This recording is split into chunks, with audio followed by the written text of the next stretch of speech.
We, the members of the Bowling Green Police Department, in partnership with the community and on behalf of the city, commit ourselves to maintaining order, creating safe and secure neighborhoods, and promoting driver safety.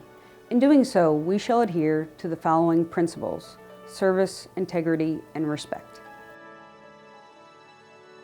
Service to me is a higher calling that provides me with the opportunity to make a difference in people's lives in my community. Service to me means fulfilling the expectations of the community and going above and beyond while doing it. Integrity to me means having a solid set of ethical principles. Integrity to me is doing the right thing even when no one's watching. Integrity to me means choosing to practice our values rather than simply acknowledging them.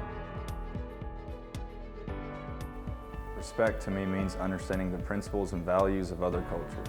Respect to me means treating others the way I want to be treated, actually listening to what they have to say, and accepting others without judgment. Respect to me means not allowing the actions of others to lower my standards because I represent myself and the Bowling Green Police Department.